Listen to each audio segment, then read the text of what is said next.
my YouTube friends. Today I'm going to show you everything that you need to know about how transitions work in OBS. It's really easy. So you know what?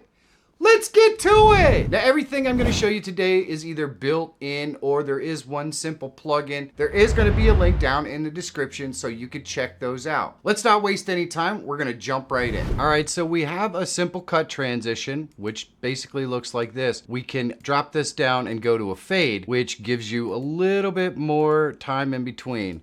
Now the standard is 300 milliseconds, but if we bump that up, we could make this look pretty cool.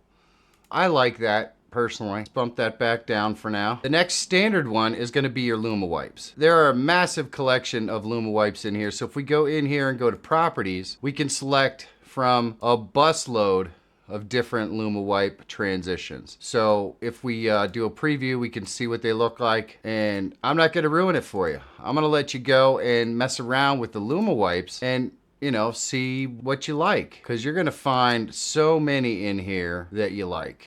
This really does mean that you don't necessarily have to go and create your own transition because you can find it in here. So let's just go with the clock one, and we can modify this even further. If you look and see, we can go down here and we can change this back to that 800 milliseconds. And now we get a nice slow clock. I mean, it's so cool. So that's Luma Wipe. I'll change this back to 300 again. And we're going to go and I'm going to show you the stinger transition. So if we click modify on here, we could see how this works. So we're going to add our own video file. And I've done a bunch of videos on how to create these files. So we could preview the transition. That's what it looks like, right? And all we need to know is how long the transition is, how many frames, because we want our transition point to obviously be in that same number of frames. Now we could also switch it to a time period if we want. So then we want to preview it and see if the screen is fully blocked when it goes from B to A, which it is. Now we can actually have audio in there and monitor the audio or have a crossfade. And you generally want to have crossfade for any kind of audio that you do in a transition. That way it keeps the audio steady across the two different scenes. And that's important because I'm talking on this scene and I'm also talking on this scene. And I talked over that transition. If you don't have crossfade on, it's going to cut and then pick you up talking on the other scene. And that's not what you want. So that's how the stinger works. And the last one is the move transition, which is a really cool plugin. What that enables you to do, as you can see there, is my camera will just move around from one scene to another. And you can really utilize this in a lot of cool ways. So let's duplicate scene 2 here. And I'm just going to take this camera and move it over here. Right? And now the camera's just going to zip across the scene, and we could duplicate it again,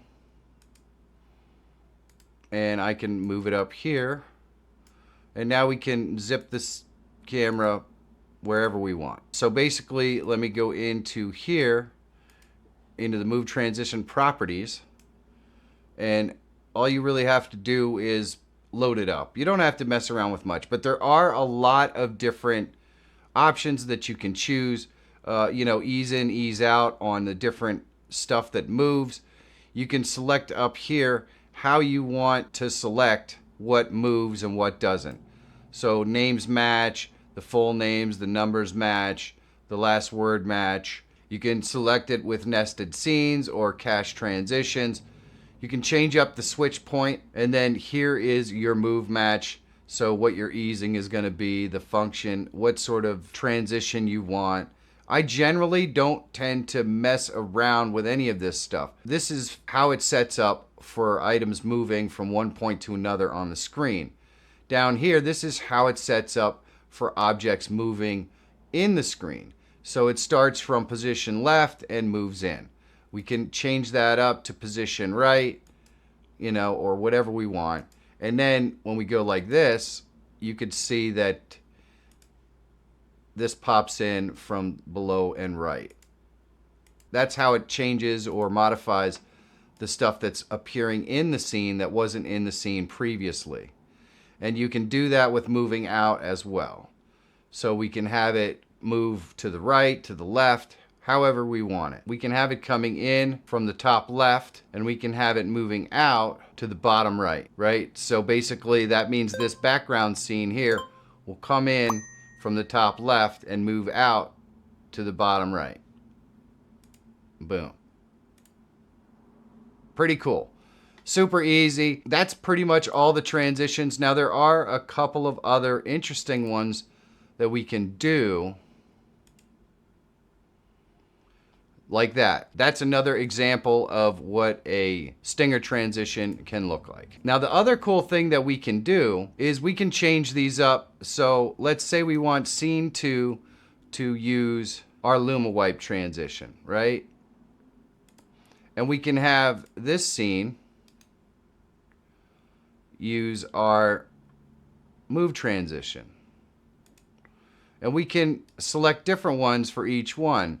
So this one, we might want it to use the fade transition. So now we go here, we get the move.